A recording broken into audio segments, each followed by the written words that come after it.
आका इस्लाम की हयात तैयबा का मुताला किया जाए, वरना जज की सूरत में जानवर लोग कुर्सी पे बैठे रहते हैं। कैसे उसने कह दिया कि मर्द मर्द से शादी कर सकता है, कैसे कह दिया मर्द मर्द से शादी करेगा, बच्चा कैसे पैदा होगा, हम और आप कैसे पैदा हो, दुनिया कैसे चलेगी। सिर्फ इंजॉय करना मकसद नहीं शादी करने का कि इंजॉय करें, नहीं, शादी का मकसद है तवालुदो तनासुल। शादी का मकसद है कि आने वाली नस्लों का सिलसिला जारी रहे। जैसे हम हमारे बाप अपने बाप से पैदा, अपनी माँ से पैदा हुआ, मेरा बाप वो अपनी माँ से पैदा, मैं अपनी माँ से पैदा हुआ, मेरा बच्चा अपनी माँ से पैदा हो, यानी औलाद रहे जिससे कि दुनिया का निजाम कायम रह सके।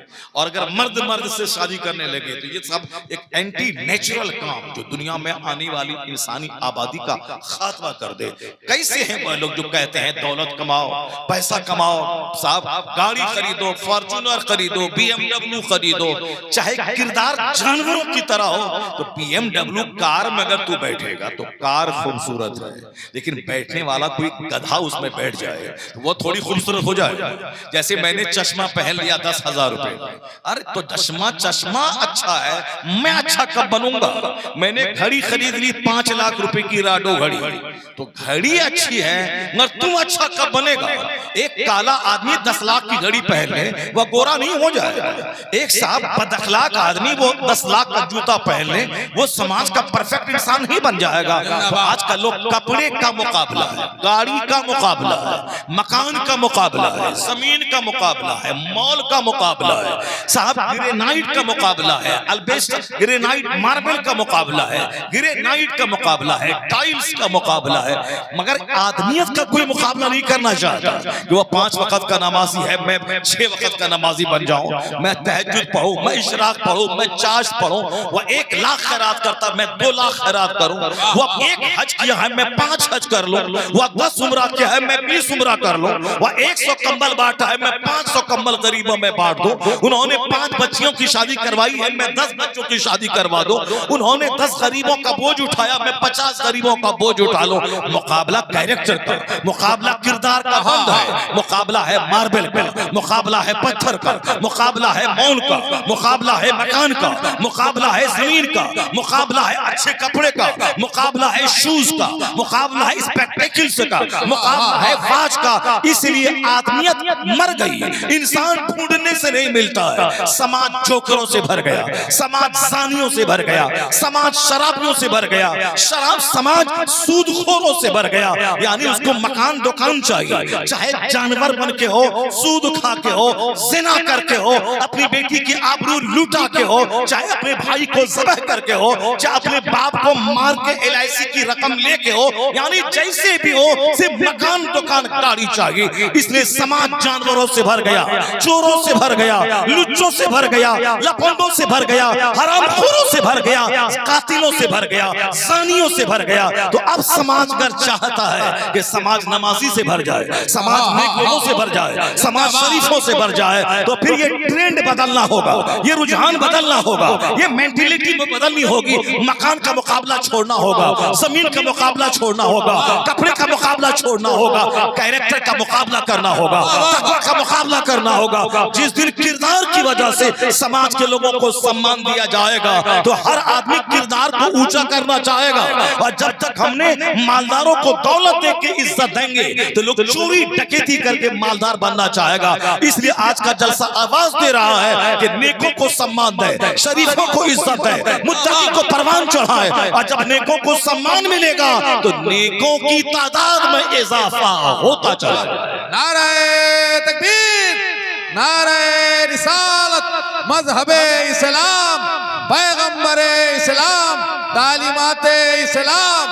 हाथ में 5 लाख का मोबाइल है, किरदार जानवरों से बदतर। साहब 5 मंजिला मकान है, रहने वाला जानवरों से बदतर है। जो जिना करे वो आदमी है क्या? जो शराब पिए वो आदमी है क्या? जो 24 घंटे मुंह में गुटखा रख के झूठ चबाए वो आदमी है क्या? ये बताइए, 24 घंटे गुटखा खाने की चीज है? इतने खसीस और रसील समाज में है कि जब भी मुलाकात होती है, सोया है तो भी मुंह में गुटखा लेके सोया है, आज जागता है तो भी मुंह में गुटखा लेके है। ना उसको इस बात की तौफीक मिलती कि मेरे हुजूर ने फरमाया है कि जब नींद से बेदार हो जाओ ये दुआ पढ़ो, अल्हम्दुलिल्लाहिल्लज़ी अहयाना बअद मा अमातना व इलैहि नुशूर। तमाम तारीफ है उस अल्लाह के लिए जो हमें मरने के बाद दोबारा जिंदगी अता कर दी। नींद मौत असगर का नाम है। जैसे आप हमको नींद आ गई तो अब नींद आएगी, गला काट देगा तो आपको पता नहीं चलेगा। ये नींद क्या है? मौत की एक शक्ल है। नींद एक मौत की शक्ल है। इसलिए जब आदमी 8 घंटा सो के सुबह जगे तो हुजूर ने कहा ये दुआ पढ़ो, अल्लाह का शुक्र जो हमें दोबारा जिंदा कर दिया।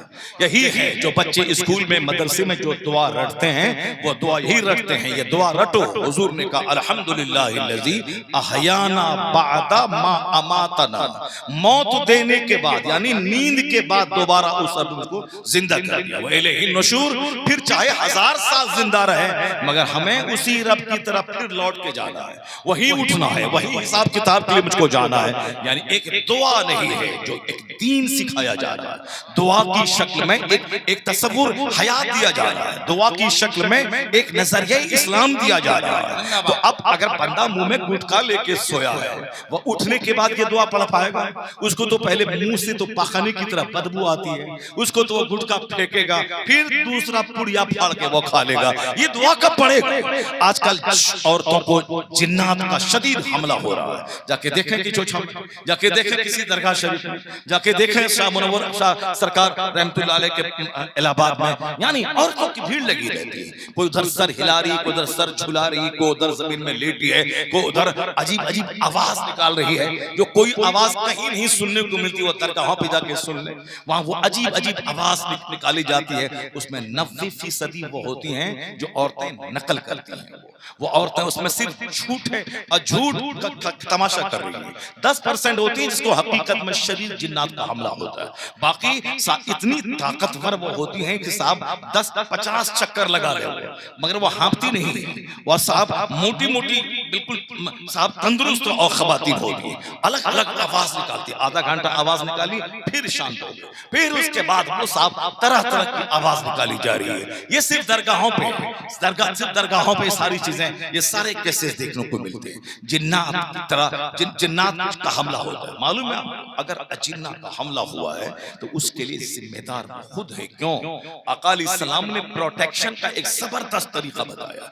चूंकि शयातीन नापाक जगहों पे रहते हैं, नापाक जगहों में, खास करके बाथरूम में जहां बंदा सत्र खोल के बैठता है, अब उसी जगह शैतान औरतों की शर्मगाहों से खेलता है और उस पर जकड़ लेता है। फिर वहां से निकलने के बाद भी उसको जकड़े रहता है। ये अच्छे जिन्नात नहीं, शरीर किस्म का जिन्नात वही शैतान कहलाता है। शैतान जिन्नात की कबील से है। जिन्नात आग से पैदा हुआ है और शैतान उसी जिन्नात वकान मिनल जिन्न, कुरान में आया है। ये जिन्नात क्या है, ये शैतान क्या है? जिन्नात के कबीले से, जिन्नात में से। तो उसी में जो नेक लोग साले लोग भी रहते जो ईमान ले आए, उसमें बदकार लोग भी होते हैं। वही बदकार शरीर औरतों और मर्दों को सताते हैं। इसको पकड़ते कहाँ हैं? वो वॉशरूम, बाथरूम में पकड़ते हैं जहाँ आदमी बेसत्र होता है। तो सरकार रहमते दो आलम मोहसिने कायनात ने एहसान फरमाते हुए कहा जब वॉशरूम जाओ तो एक दुआ पढ़ लो, अल्लाहुम्मा इन्नी अऊज़ु बिका मिनल खुब्स वल ख़बाइस। इस दुआ के पढ़ने के बाद तेरे और शैतान के दरमियान एक दीवार हाइल हो जाए, वो तेरी शर्मगाहों को देख नहीं पाएगा। आजकल मकान दुकान का मुकाबला है। कोई अपने बच्चों को दुआ याद नहीं करवाता, कोई अपने बच्चों को बताता नहीं कि मेरे लाल खाने से पहले बोलो बिस्मिल्लाहिर रहमानिर रहीम, बोलो बिस्मिल्लाहिल्लज़ी ला यदुर्रु मअ इस्मिही शैउन फिल अर्दि वला फिस समा व हुवा समीउल अलीम। अगर ये दुआ पढ़ लिया तो जहर भी खाने में क्यों ना हो वो जहर असर नहीं करेगा। ये दुआ पढ़ ले। जमीन देना है बेटा को, मकान देना है बेटा को, IAS ऑफिसर बनाना है बेटा को, और उसको फिजिक्स केमिस्ट्री बायोलॉजी पढ़ा करके उसको साइंटिस्ट बनाना है बेटा को। चाहे साइंटिस्ट बनने के बाद वो खड़े खड़े शैतान की तरह चाय पिए, शैतान की तरह पानी पिए, शैतान की तरह चल चल करके वो बफे सिस्टम में शादी ब्याह में वो खाना खाए, वो खड़े खड़े खाए, पखाना भी खड़े खड़े करे, खाना भी खड़े खड़े खाए, कुछ भी करे, मगर विज्ञान पढ़ना है, वैज्ञानिक बनना है, साइंटिस्ट बनना है। खाने का तरीका नहीं, साइंटिस्ट बनना है। तो बच्चा साइंटिस्ट बन गया, मगर खाने का तरीका नहीं आया, सोने का तरीका नहीं आया, बाथरूम जाने का तरीका नहीं आया। ये बता दे कि हदीस में क्या आया है? आका फरमाते हैं मा नहला वालिदुन वलदहु मिन नुहलिन अफसला मिन अदबिन हसन। मुस्तफा जान रहमत फरमाते हैं एक बाप अपनी औलाद को जितना गिफ्ट देता है, अच्छा अदब सिखाने से बेहतर कोई गिफ्ट नहीं है। यानी 1 करोड़ का मकान देने से बेहतर है कि बच्चों को डिसिप्लिन सिखाया जाए, बच्चों को अदब हया सिखाया जाए, बच्चों को तालीम से आरास्ता किया जाए।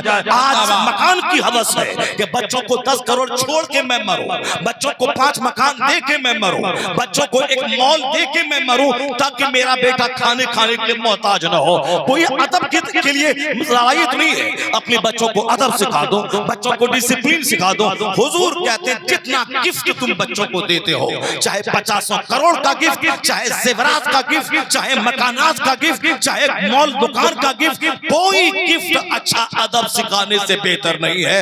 1 करोड़ का मकान देने से बेहतर है कि बच्चों को मुस्तफा की सुन्नत सिखा दे, उसको अदब सिखा दे, उसको इल्म सिखा दे, उसको इंसान बना दे। वो किराए के घर में रहेगा, जानवर नहीं इंसान बन के रहेगा। और जहां इंसान रहता है उसकी जियारत के लिए आसमान से फरिश्ता नाज़िल होता है। हक जिंदाबाद जिंदाबाद। यहाँ महलों में जानवर रह रहे हैं, शहरों में जानवर रह रहे हैं, यहाँ साहब करोड़ों के मॉल में जानवर रह रहे हैं, इंसान कहाँ रहेगा?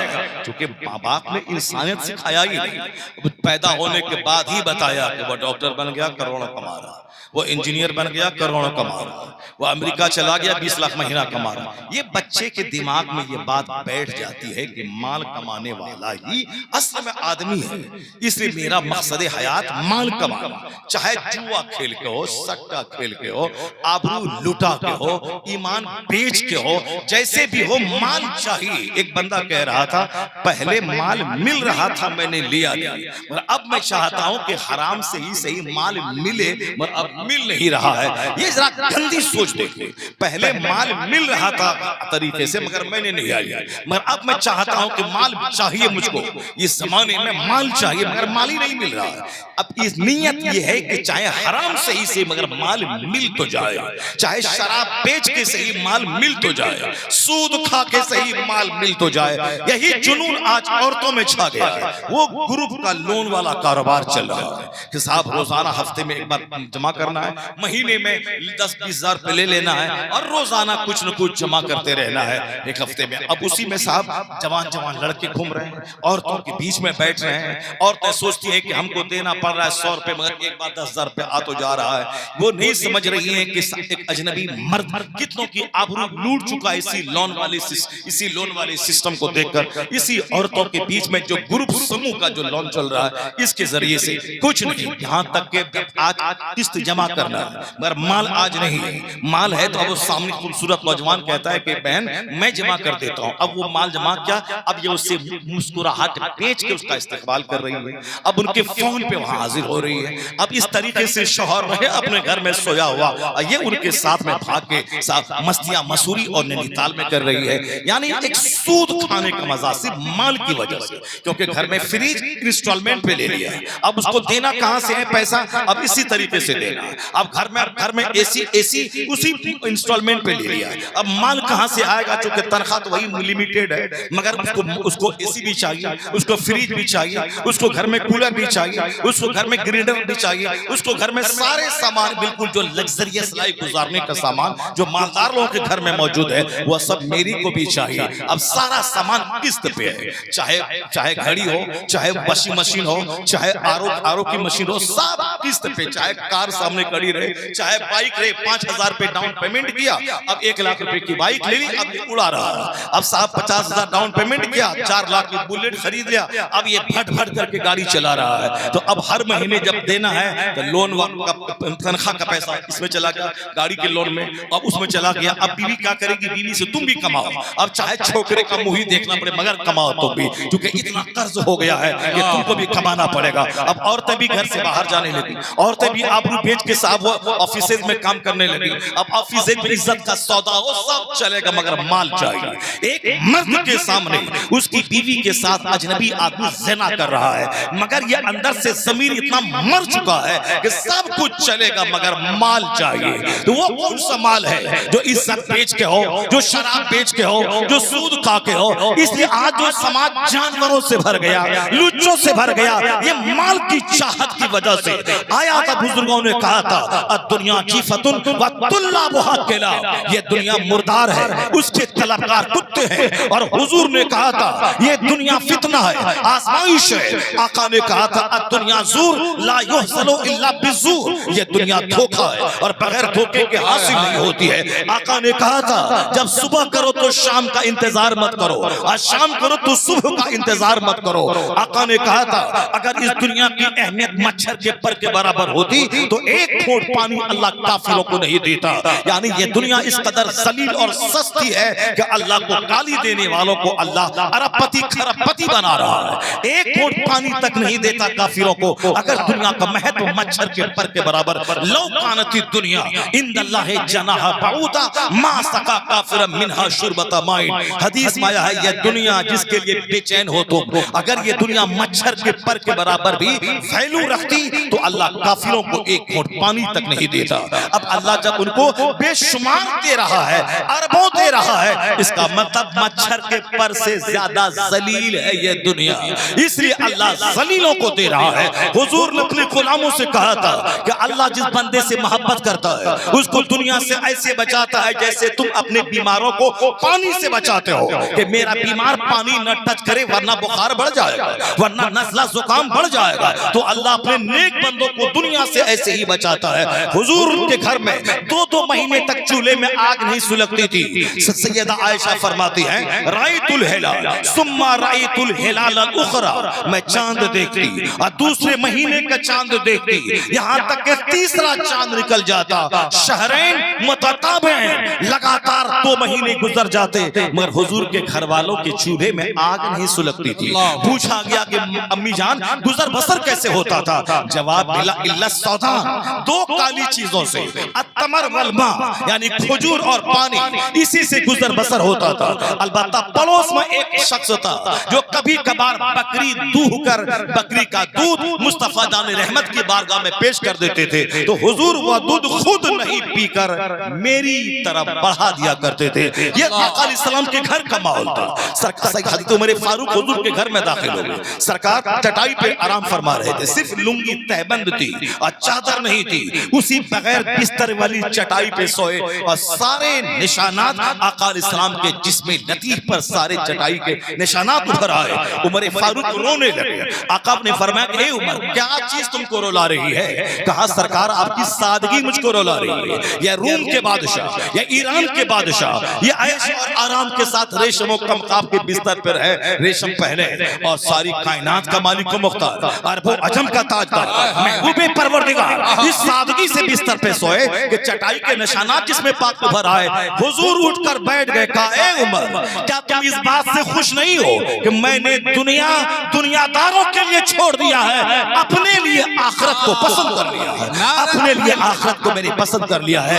ए मुसलमान आज जो मेरी बेटियां खैरों के साथ भाग रही हैं, मकसद हयात ख्वाहिशात लज्जत और माल, आज जो मेरा बेटा ईमान बेचकर काफिरों के साथ भाग रहा है, नौकरी के चक्कर में ईमान बेच रहा है, उसूल का खून कर रहा है, जानवरों से बदतर काम कर रहा है, वह रेलवे का डब्बा लूट रहा है, वह बैंक का एटीएम लूट रहा है, चोर डकैत बन रहा है, हमारा बच्चा आतंकवादी बन रहा है, क्योंकि हमने उसको हुजूर की हदीस नहीं सिखाई, सरकार की जिंदगी नहीं बताई, हमने उसके सामने दुनियादारों की जिंदगी रख दी, फिल्म के एक्टर की, नेता की, काफिरों की, समाज के हरामखोर मालदारों की जिंदगी हमने रख दी। इसलिए आज मेरे बेटे मेरे हाथ से निकल गए, मेरी बेटियां मेरे हाथ से निकल गई, मेरी बीवियां मुझको छोड़ करके गैरों के साथ भाग रही है, 4-4 बच्चे की माँ वो दूसरों के साथ भाग रही है, वहां माल काम कर रहा है, मेरे शौहर के पास माल नहीं है, और समाज का वो छोकरा लाखों की लालच दिला के उसको लेके भाग के जा रहा है। ये माल ईमान की चाहत को दिल से निकालना होगा, जो कि हुजूर के घर में सादगी है, चूल्हे में आग नहीं है। आका इस्लाम ने कहा कि दुनिया में इस तरह रहो जैसे एक मुसाफिर रहता है, अजनबी रहता है। हुजूर को देखोगे तो गरीबी में ईमान भी बचेगा,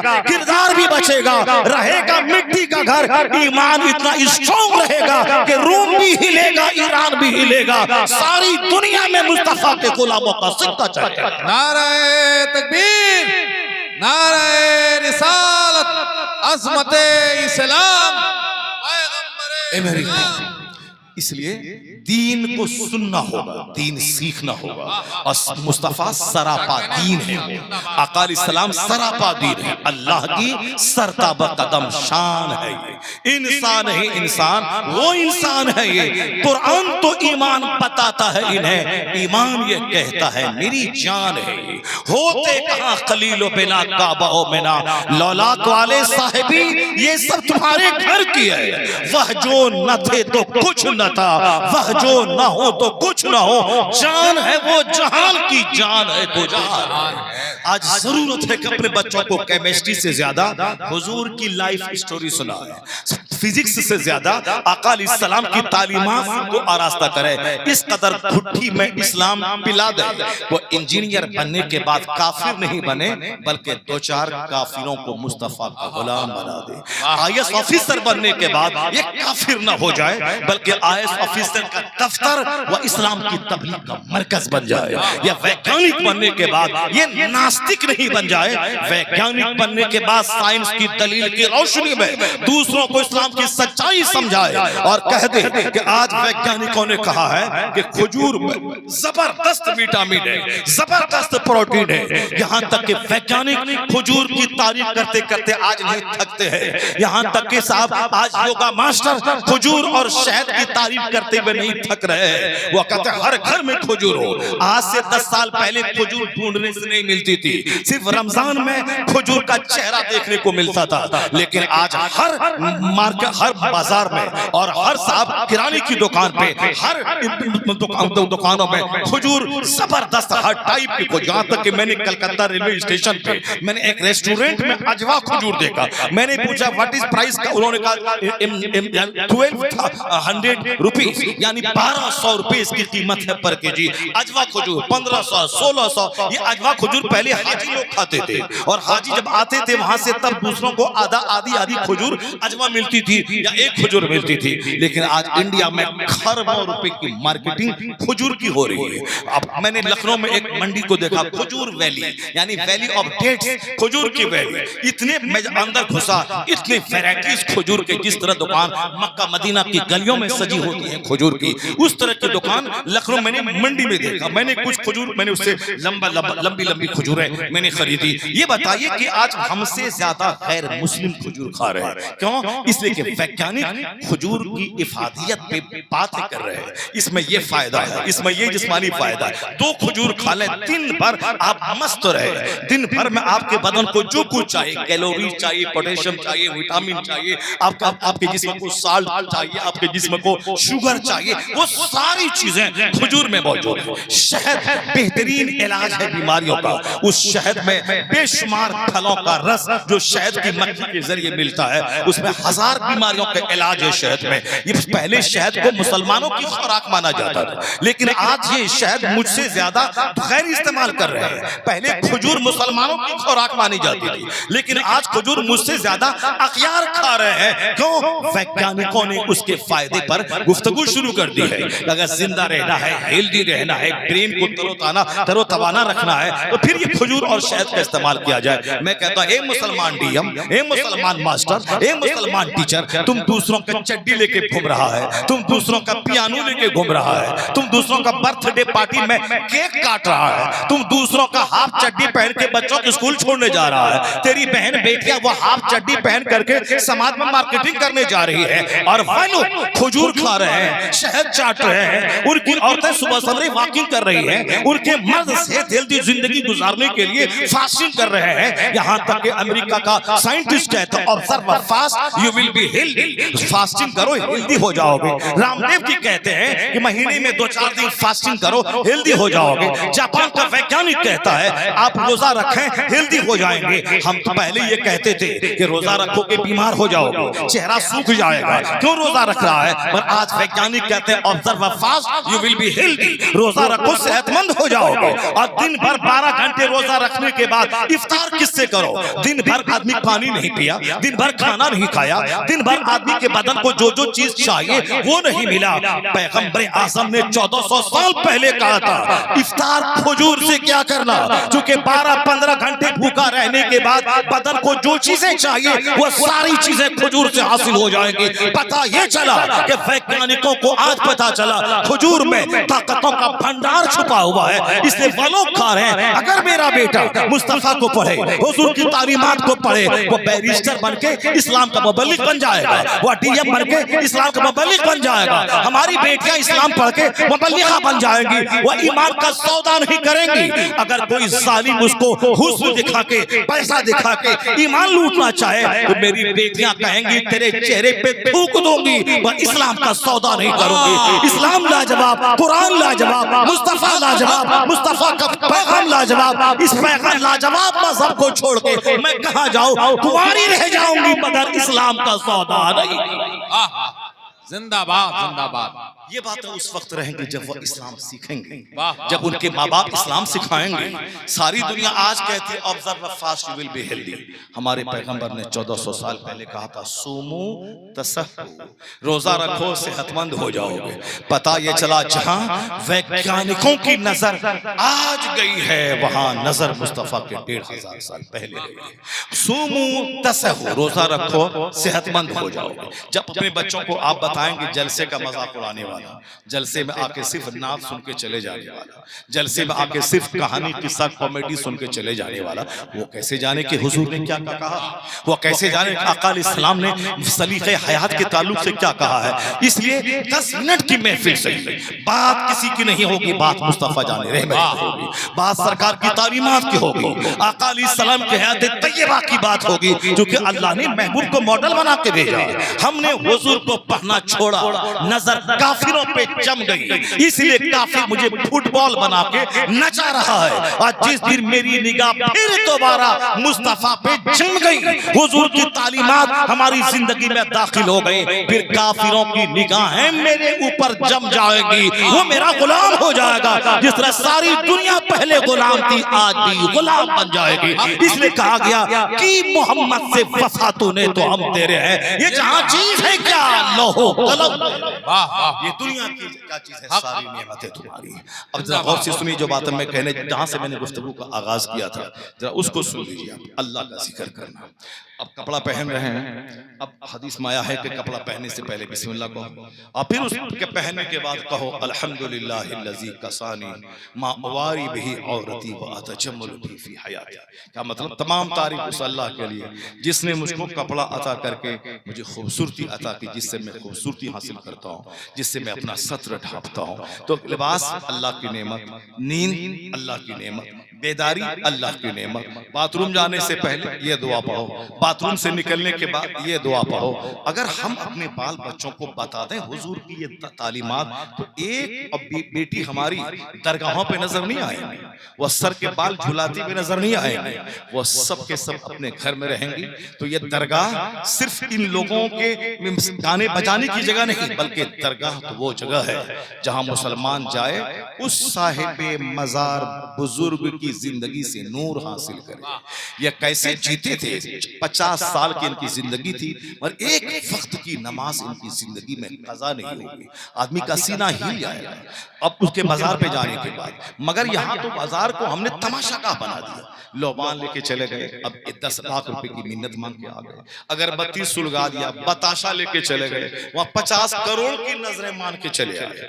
बताशा लेके गए 10 रुपए का, अब मिन्नतें मांग ली 50 करोड़ के बाबा घर के सामने एक प्रॉपर्टी है, उस प्रॉपर्टी की कीमत 50 करोड़ है, बाबा निगाहे करम डाल दीजिए ताकि वो सारी प्रॉपर्टी मैं खरीद लूं। बताशा लेके प्रॉपर्टी खरीदने के लिए चले गए, जबकि बुजुर्गों के मज़ारात दीन सीखने का सेंटर है। जब तक वो जिंदा थे इस्लाम की तबलीग कर रहे थे, अभी कब्र के अंदर है ताकि लोग उर्स में वहां जाए, उनकी जिंदगी उनकी निगाहों के सामने आ जाए। या जीते कैसे थे, खाते कैसे थे, रात में कितने घंटे सोते थे, इस्लाम की तबलीग के लिए कितनी गालियां सुनी, कितनी इन्होंने मार खाया। ये पैदा हुए ईरान में ईरान छोड़ के इंडिया आ गए, ये पैदा हुए फिलिस्तीन में फिलिस्तीन छोड़ के हिंदुस्तान आ गए, ये पैदा हुए मखदूम अलाउल पंडवी लाहौर में लाहौर छोड़ के बंगाल आ गए। आला हजरत के आबा अजदाद पैदा हुए कहाँ, कबीले परहेज के पठान थे अफगानिस्तान में, अफगानिस्तान छोड़ के लाहौर आ गए, लाहौर छोड़ के रोहिलखंड बरील इलाके में आ गए। उन्होंने अपना वतन छोड़ा दीन की खातिर। हम भी वतन छोड़ते हैं माल की खातिर। अब कुंडा छोड़ करके सऊदी अरब चले गए, 5 साल रहे, माल कमाया, छोटा सा घर बनाया, उसके बाद हाथ फैला के बैठ गए। 5 साल माल कमाया, एक गाड़ी खरीद, उसके बाद मुंह सुखा के बैठ गए। यानी पहले माल कमा के घर ही बना लेगा। ऐसा नहीं कि 5 साल कमा के 10-20 लाख रुपए कमा के एक बिजनेस डाल दें ताकि 10 पैसा कमाते रहे, फिर उसी से मकान का सब हो जाएगा। नहीं, 10 साल कमाया, घर बनाया, उसके बाद पैसा कर्जा लेके फिर हो जाएगा। फिर 10 साल कमाएगा, रंग पेंट वाल पुट्टी फॉल से सीलिंग करेगा। मकान बनाने में लग गए साहब 50 लाख, अब उसकी फिनिशिंग में लग जाएंगे 1 करोड़ रुपए। पहले छत हो गई, काम तमाम है, अब छत में फॉल से छत उसमें एक चाहिए, यानी एक छत एक में फॉल से छत चाहिए। अब साहब इलेक्ट्रिकल काम अलग है, प्लम्बिंग का काम अलग है, टाइल्स का काम अलग है, मार्बल का अलग है, डोर्स विंडोज का काम अलग है, फिर रॉयल पेंटिंग का, यानी सारी जिंदगी की कमाई एक घर में डाल दिया। उम्र होके हो गए 70 साल, चक्कर आया, रास्ते में गिरे, बंदा मरा, कब्रिस्तान सड़ने के लिए पहुंच गया। यानी पूरी 30 साल जिंदगी एक मकान बनाने में लगा दिया, जी भर के उस मकान में 10 साल रह भी नहीं सका और अपने हकीकी मकान की तरफ चला गया। यही मकसद हयात है कि सारी जिंदगी में एक घर बना लेना, सारी जिंदगी में एक घर बना लेना, यही मकसद हयात है। वमा खलक़तुल जिन्न वल इंस इल्ला लियअबुदून। अल्लाह कहता है जिन्नात और इंसान को हमने पैदा किया ताकि वह मेरी इबादत करे। इबादत करना ये मकसद हयात है, जन्नत जाना ये मकसद हयात है, जहन्नम की आग से बचना ये मकसद हयात है। दुनिया का 100 साल 1 सेकंड है और आखिरत का एक दिन 50,000 साल के बराबर है।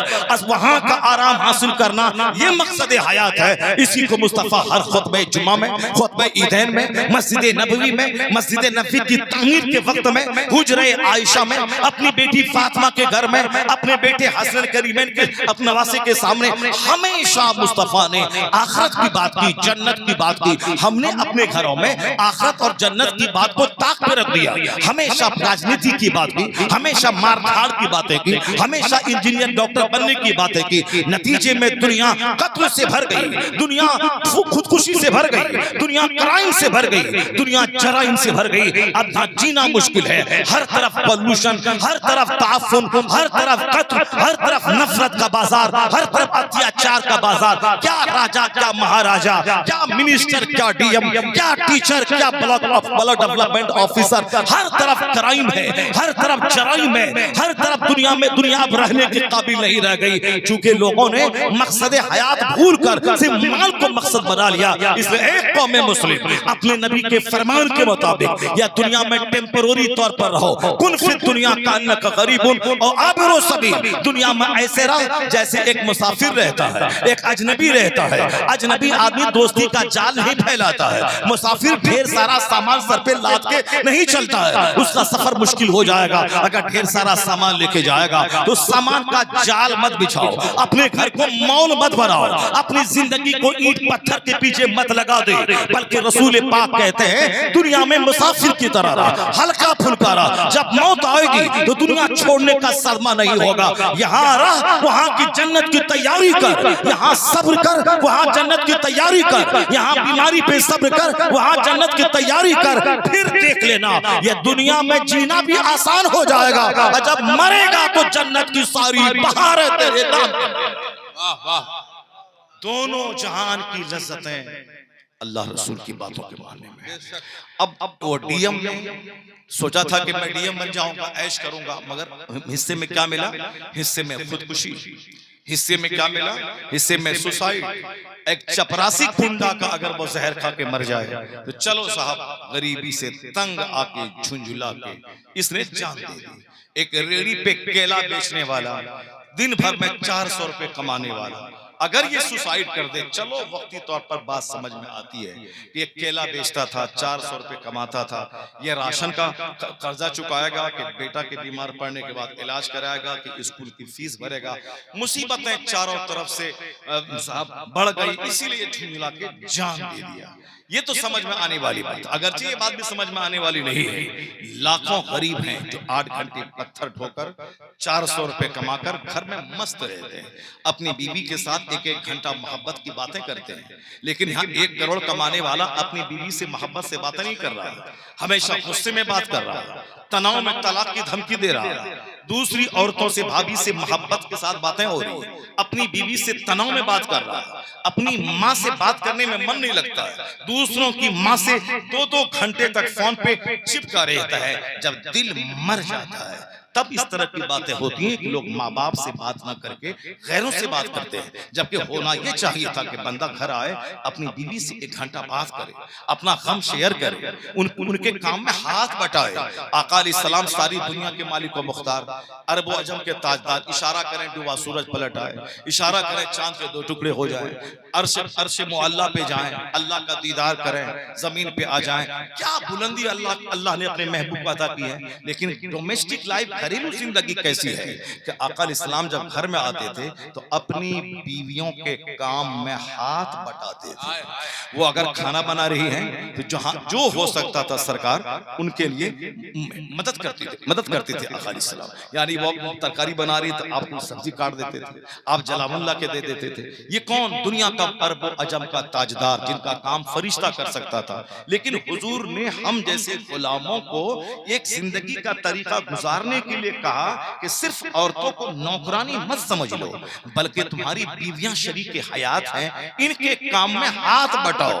आका अलैहिस्सलाम सलाम में पहल करते थे, अपनी बीवियों के सलाम में पहल करते थे। बाहर से घर आते सलाम करते थे। इसलिए 11 बीवियों की मौजूदगी में कभी कोई टेंशन नहीं हुआ और सारी बीवियां यही समझती थी कि हुजूर मुझसे सबसे ज्यादा मोहब्बत फरमाते हैं। यहाँ एक बीवी में दिन रात लत्तम जुत्तम है, एक बीवी में जब तक ख्वाहिश है, जवानी है, तब तक चलो मकसद के तहत अपना साहब काम निकाला, और उसके बाद हमेशा गुस्सा है, मार धाड़ है, हमेशा उससे साहब घर से निकालने की, तलाक देने की धमकियां हैं। और जब उम्र बढ़ती जाती है मोहब्बत घटती जाती है।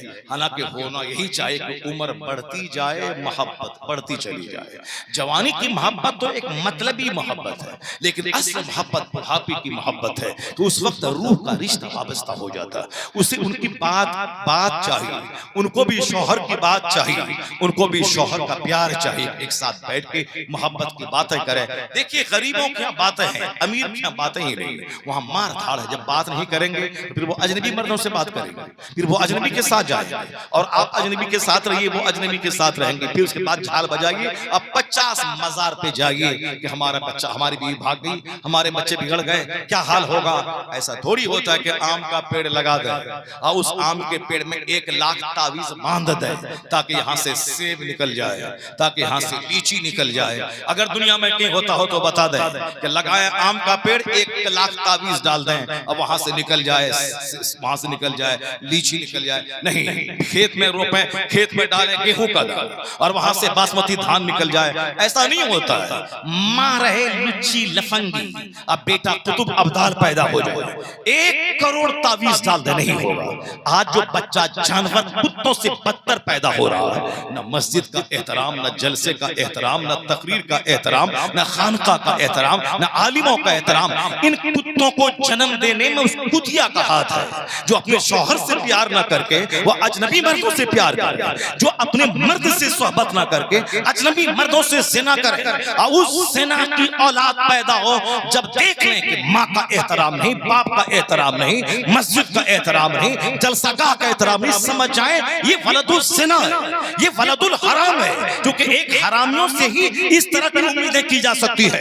इमाम आजम के जमाने में एक बंदा 2-4 बच्चे खेल रहे थे, एक बच्चा गेंद जब इमाम आजम के सामने पहुंचा तो सारे बच्चे सहम के भाग गए, एक बच्चा ठठाई से आया, गेंद लिया और चला गया। इमाम आजम ने कहा लगता है इसकी बुनियाद में खता है, और जब बाद में पता चला लगाया गया वाकई पता चला उसकी बुनियाद में खता है। जहां ओरिजिनलिटी है वहां हया है, वहां शर्म है, वहां अदब है, वहां डिसिप्लिन है, वहां अनुशासन है। ये साहब बुलेट चला रहे किरदार जानवरों कुत्तों की तरह, ये मक्की साहब 25 लाख की कार चला रहे, बात करने नहीं आता है, बात करना नहीं आता है, बल्कि साहब दौलतों पे घमंड है। दौलतें तो अल्लाह ताला काफिरों को इतना दिया है। मैंने कल की तकरीर में कहा था कि कुरान में आया है कि अगर सारी दुनिया के लोगों का काफिर हो जाने का चांस नहीं होता तो अल्लाह काफिरों को इतनी दौलतें देता, उनके मकान की छतें चांदी की बना देता, उनके मकान की सीढ़ियां सोने चांदी की बना देता। लौला अन यकून अन्नास उम्मतन वाहिदा ला जअलना लिमन यकफुरु बिर्रहमान लिबुयूतिहिम सुकुफन मिन फिद्दा व मआरिजा अलैहा यज़हरून। अल्लाह ने क्या कहा, सारे लोगों के एक मिल्लत पर यानी कुफ्र पे जमा होने का अंदेशा नहीं होता तो हम अपने बागियों को, दुश्मनों को, काफिरों को इतनी दौलतें दे देते, उनके मकान की छतें चांदी की बना देते, उनके मकान की सीढ़ियां सोने चांदी की बना देते, उनके मकान के विंडोज और डोर्स फर्नीचर सोने चांदी की बना देते। मगर आगे अल्लाह कहता है अगर हम सोने चांदी का घर बना भी देते तो कितने दिन तक वो उसमें रहता, कितने दिन तक, 70, 80, 90 साल, फिर उसके बाद तो वह मेरे पास आएगा, फिर उसको तो हम बता देंगे कि दुनिया में क्या करता था। फिर तो दुनिया का 100 साल 1 मिनट सोने के घर में रहा, फिर तो खरबों साल जहन्नम की आग में जलता रहेगा। इसलिए अल्लाह कहता है कि वल आखिरतु इंद रब्बिका लिलमुत्तकीन, जहां खरबों साल, महासंख्यों साल, बेगिनती साल रहना है, वहां की सारी जन्नतें, सारी भलाइयां उसके लिए है जो दुनिया में गुनाहों से बचता रहेगा, जो दुनिया में अल्लाह से डरता रहेगा, मुत्तकी बन के रहेगा। तो माल दौलत के पीछे नहीं, तकवा के पीछे भागेगा तो दुनिया में भले ही थोड़ी सी तंगी हो, 100 साल 1 मिनट सब्र कर ले ऐ मोमिन, जब तू मरेगा तो सोने चांदी का महल तेरे इस्तेमाल के लिए तैयार है, हुरों के इमाम तेरे इस्तेमाल के तैयार है, हजारों हजार चांदी की तरह चमकने वाले नौकर गुलाम ये गिलमान तेरे लिए तैयार है, या हीरे जवाहिरात की जमीन जन्नत की ये तेरे लिए तैयार है, हद्दे निगाह तक का मकान सोने चांदी का तेरे लिए तैयार है। एक दिन दुनिया का सब्र कर और सदा की जन्नत में अपना घर बना ले। एक दिन सब्र कर ले, 100 साल 1 दिन है, 1 मिनट, 1 मिनट सब्र कर ले, सदा की जन्नत अल्लाह तेरी तकदीर में लिख देगा। तो अल्लाह ने क्या कहा, सोने चांदी का घर में काफिरों को दे देते, लेकिन उसको देखने के बाद दुनिया के सारे लोग काफिर हो जाते, सारे लोग मुशरिक हो जाते। इसलिए हमने ऐसा नहीं किया, वरना ऐसा कर देते तो उस सोने चांदी का घर देख के सब लोग काफिर हो जाते। तो मकान मकसद हयात नहीं है, दुनिया जलील है, जलीलों को दी जाती है, दुनिया सूर है, बगैर सूर के दुनिया हासिल नहीं होती है। इसलिए आप कोशिश करें कि जो कुरान ने कहा है अखलाक, किरदार, ये इस पर इस्लाम ने जोर दिया है। नमाज़े पंजगाना, ताकि 24 घंटे में 5 वक्त अल्लाह के हुजूर अपनी पेशानी को जमीन पर टेक दें और कहें I am nothing, you are everything. हे अल्लाह, अपनी पेशानी को जमीन में डाल के तू कह मैं मजबूर हूं, तू मुख्तार है, मैं जलील हूं, तू इज्जत अजीज है, मैं जीरो हूं, तू सब कुछ है, मैं मोहताज हूं, तू गनी है, मैं फकीर हूं, तू सखी है, मैं कुछ नहीं हूं, तू ही सब कुछ है। यह सजदा अपने अनानियत की नफी करता है, यह सजदा गुरूर को मिटाता है, यह सजदा हमें मकसद हयात सिखाता है। इसलिए पेशानी को जमीन पे टेक के सुबहान रब्बियल आला, सारा गुरूर मिट्टी में दफन हो जाएगा, बंदा आजिज़ी खाकसारी का नमूना बन जाएगा। ये नमाज, ये रोजा, ये हज, ये ज़कात, ये सारी इबादतें उसी बड़ी इबादत के लिए हमें तैयार करती हैं। अब जरा गौर से सुनिए, ये डीएम ने जहर खा के मर गया, तो इसका मतलब है कि हमारे बच्चे जो चाहते हैं कि नमाज रोजा छोड़ के सुकून हासिल करके डीएम बन के मास्टर बन के मौज मस्ती की जिंदगी गुजारें, जब डीएम जहर खा के मर गया तो तुम्हारी क्या हैसियत है? जब शहर में पटना राजधानी बिहार की खरबों में खेलने वाला वो जौहरी वो अमेरिका यूरोप से घूम के आया, 4 दिन के बाद उसकी 4 लाश उनके घर से निकली। चूंकि वो अरबती लाइसेंसी वाला गन रिवॉल्वर उसके पास में था, बीवी को शूट कर दिया, अपनी खूबसूरत बेटी को उन्होंने शूट किया, अपने खूबसूरत बेटे को गोली दाग दी, आखिर में खुद गोली मार के पूरी कहानी खत्म कर डाली। कौन? गोंडा का रिक्शा चालक था वो, साहब वो पटना का टेम्पू चलाने वाला था नहीं, वो तो अमेरिका यूरोप में 50 लाख रुपए खर्च करके घूम के आया। इतनी दौलत है उनकी, 2-4-10 फ्रांचाइज सोने चांदी की दुकान की, एक जबरदस्त फिल्मी स्टाइल का घर, एक हमेशा दरवाजे पे 2-4 पहरेदार। जब 10 बजे दिन तक दरवाजा नहीं खुला तो उन्होंने उनके दूसरे भाई को फोन किया, वो वहां से आया पुलिस वाले को लेके, दरवाजा तोड़ा तो अंदर देखा 4 लाशें पड़ी हुई, सारा मकान खून से लथपथ है। ठेला चालक का नहीं, रिक्शा चालक का नहीं, केला बेचने वाले का नहीं, प्याज बेचने वाले का नहीं, किनका? अरबपति का। पता चला कि जो हम लोग सोच रहे हैं कि डॉक्टर बन गए, मास्टर बन गए, मकान बना लिया, बुलेट खरीद लिया तो मजा जिंदगी का मिल जाएगा। जिंदगी का मजा अगर होता तो वह शख्स कभी अपने घर को अपनी कहानी खत्म नहीं कर डालता, खुदकुशी नहीं कर लेता। बेंगलोर का इंजीनियर कैरेंट कहानी है, सबको मालूम है, अपनी बीवी की वजह से लाखों कमाने वाला इंजीनियर अपनी जान दे दी। इंजीनियर बनने के बाद अगर जिंदगी का मजा मिल सकता था वो क्यों जहर खाता, एक शादी और कर लेता, बेंगलोर छोड़ के हैदराबाद चला जाता, वहां दो शादी कर लेता, आराम से जीता। एक औरत के चक्कर में अपनी जिंदगी खत्म कर डाली। पता चला कि इंजीनियर ने भी खुदकुशी करके बता दिया कि जो तुम सोचते हो कि इंजीनियर बनने के बाद जिंदगी का मजा मिल जाएगा, आराम मिल जाएगा, जिंदगी का सुकून मिल जाएगा, नहीं है सुकून वहां। तुम जो कहते हो गाएंगे, बजाएंगे, नाचेंगे, कूदेंगे, बर्थडे पार्टी में हैप्पी बर्थडे टू यू कहेंगे, केक काटेंगे, मजा मिल जाएगा। ये मौलवी साहब क्या जाने गया, मुल्ला जी क्या जाने गया, ये तकरीर करते रहे, मुल्ला जी को क्या मालूम है।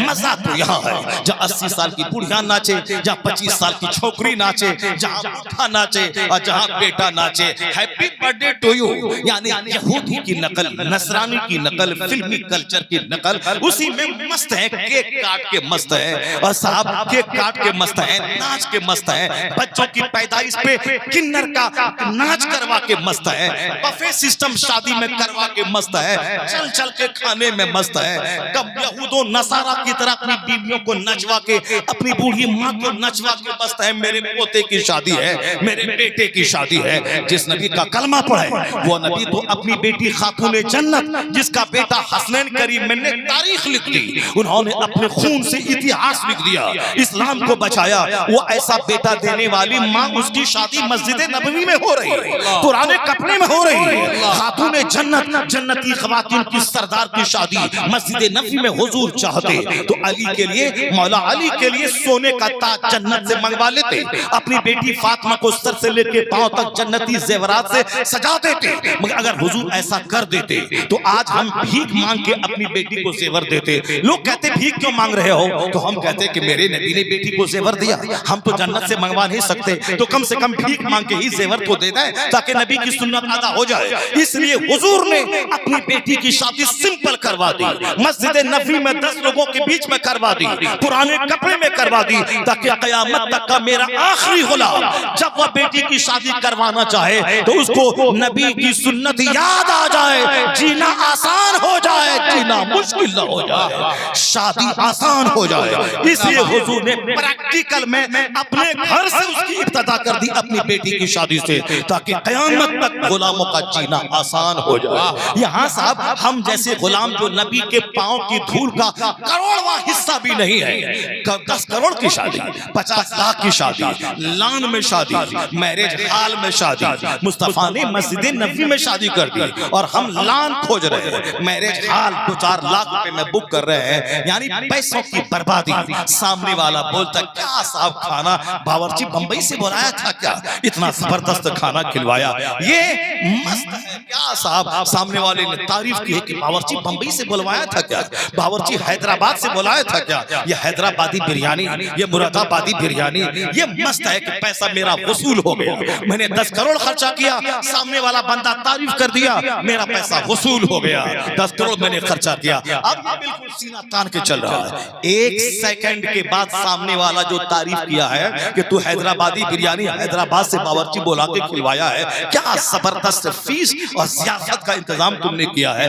1 सेकंड के बाद जब उसकी निगाह वारिस चिश्ती से मिलती है तो वो कहता है हराम का पैसा था, खिला रहा है, लूट के लाया था, कूट के खिला रहा है। ए इजड़ा, तू तारीफ सुनना चाहता अल्लाह को नाराज करके, मुस्तफा को नाराज करके नहीं मिलेगी तारीफ। तारीफ तो मुस्तफा को खुश करने में, अल्लाह को खुश करने में है, जो सुन्नतों पे चलेगा, शरीयत पे चलेगा, कुरान हदीस के मुताबिक चलेगा। दुनिया वाला तारीफ करे न करे, खुदा के नजदीक वह सुरखरू है, मुस्तफा के नजदीक वह सुरखरू है, और अल्लाह जिसे इज्जत देना चाहता है वो लोगों के दिलों में उसकी मोहब्बत अता फरमा दे। नारे तकबीर, नारे रिसालत। इसलिए अगर काटे जा रहे हो काफिरों के हाथों से तो मत बोलना कि अल्लाह कहाँ, मत बोलना मुस्तफा कहाँ, मत बोलना गौस कहाँ है। इस्लाम हमारे से इस्लाम जिंदा नहीं है, इस्लाम आज दुनिया में नहीं आया है। इस्लाम के आए में 1400 साल हो गए। पहला दिन 4 लोगों ने कलमा पढ़ा और आज 200 करोड़ लोगों ने कलमा पढ़ा। इस बीच में जुल्म के तमाशे होते रहे, पर एक दिन भी ऐसा नहीं गुजरा कि जिस दिन इस्लाम घट जाए, मुसलमानों की तादाद घट जाए कि 1 करोड़ था, मुखालिफत की वजह से घट के 50 लाख हो गया, 1 करोड़ थे और जुल्म की वजह से घट के 10 लाख हो गए। ऐसा कोई दिन नहीं आया।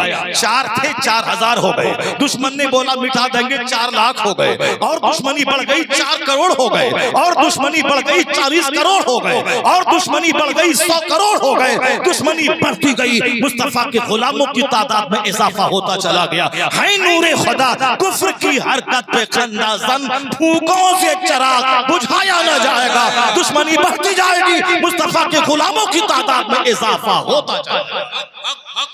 ये मत बोलना कि इस्लाम घट जाएगा, हम मर जाएंगे, हम मिट जाएंगे, हम कब्र में सड़ जाएंगे, मगर इस्लाम नहीं सड़ेगा। नमाज रहेगी, रोजा रहेगा, मस्जिद रहेगी, खानका रहेगी, कोई कुल बाकी रहेगा, न चमन रह जाएगा, पर रसूलुल्लाह का दीने हसन रहेगा।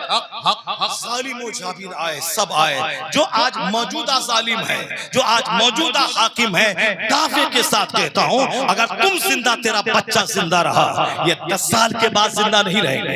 अगर जिंदा रह भी गए 50 साल के बाद जिंदा नहीं रहेंगे।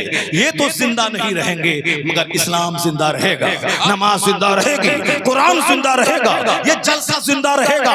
50 मदरसों में ताले लग जाए, 1000 नया मदरसा खुल जाएगा, 1 मस्जिद गिरेगी, 1 लाख मस्जिद तामीर हो जाएगी। इसलिए कि अल्लाह का निजाम ही ऐसा है। काफिर अपने मुंह से इस्लाम बुझाना चाहते हैं, वल्लाहु मुतिम्मु नूरी, अल्लाह उस नूर को पूरा करना चाहता है। जो अल्लाह चाहता है वही होगा, बंदों के चाहने से कुछ नहीं होता है। लता मंगेशकर जी वो 91 साल की उम्र में मरी है। बंबई में खरबों का घर, करोड़ों की कार, दुनिया भर के ममालिक का भ्रमण, सब मार्केटिंग। हम लोग मार्केटिंग कहाँ करें? कुंडा से निकलेंगे प्रयागराज जाएंगे, कुंडा से निकलेंगे लखनऊ जाएंगे शादी ब्याह मार्केटिंग करने के लिए। लेकिन लता मंगेशकर जी मार्केटिंग होती थी कहाँ? वाशिंगटन डीसी में, पेरिस में, मलेशिया में, सिंगापुर में। लेकिन उनसे जब पूछा गया कि हाउ डू यू फील, आप कैसा महसूस करती हैं इन दौलतों, मकबूलियतों, शोहरतों के ढेर पे बैठकर, कैसा लगता है जिंदगी का मजा? वो बोली जो मैं ढूंढती थी वो मुझको नहीं मिला, जो मैं तलाश करती थी वो मुझको नहीं मिला। क्या तलाश करती थी? सुकून दिल, सुकून कल्ब। वो न शोहरतों के ढेर पे मिला, न पार्लियामेंट में बैठ के देशभक्ति के गीत गाने में मिला। Charlie Chaplin British film star, British Indian नहीं, ब्रिटिश फिल्म स्टार, करोड़ों जिसके फैंस, वो कहता था I like to walk in the rain nobody can see my tears. मैं बारिश में टहलना चाहता हूँ, अजीब भर के रोना चाहता हूँ ताकि कोई मेरे आंसू को देख नहीं पाए। ये बहुत मशहूर जुमला है उसका, I like to walk in the rain nobody can see my tears, कोई मेरे आंसू को देख नहीं पाए, इतना मैं रोऊं। हमारे नजदीक वह ब्रिटिश फिल्म स्टार है, खरबों में खेलने वाला, करोड़ों जिसका दीवाना है, लेकिन अंदर से सीना इतना जख्म से छलनी है कि एक बार डॉक्टर के पास जाके कहा कि डॉक्टर बाबू मैं बहुत जिंदगी से दुखी हूँ, कोई खुशी की दवाई दे दो। डॉक्टर बोला कि चार्ली चैपलिन का शो देखा करो, तुम्हारा गम हल्का हो जाएगा। वह चौंक के उसकी आंखों की तरफ गहरी निगाह डालते हुए कहा, डॉक्टर साहब जिस चार्ली चैपलिन के शो देखने का मशवरा आप मुझको दे रहे हैं, क्या आप जानते हैं कि वो चार्ली चैपलिन मैं ही हूं? डॉक्टर खड़ा हो गया, उसके चेहरे को देखने लगा, क्योंकि डॉक्टर खुद उनका शो देखता था। एक सिंपल मैन की हैसियत से डॉक्टर उसके पास आया था। वो सोचने लगा, जब जिस बंदे को देख के करोड़ों आदमी एंजॉय करता है, जिनकी कहानी सुनकर करोड़ों लोग गम हल्का करने के लिए हंसते हैं, ये अंदर से इतना दुखी है, तो दुनिया में सुख है कहां, दुनिया में सुकून है कहां, दुनिया में चैन है कहां? मैं अपने नौजवानों से, मैं अपने बच्चों से कहना चाहता हूं, तुम जो नाचता है, गाता है और मदरसों में, मस्जिदों में, जलसा जुलूस में नहीं आता है कि जिंदगी का मजा मिल जाए, एंजॉय कर ले, जरा जाग करके पुल पुलिया पे बैठ के रात भर मोबाइल चला के गंदी गंदी तस्वीरें देख के जिंदगी का मजा ले ले।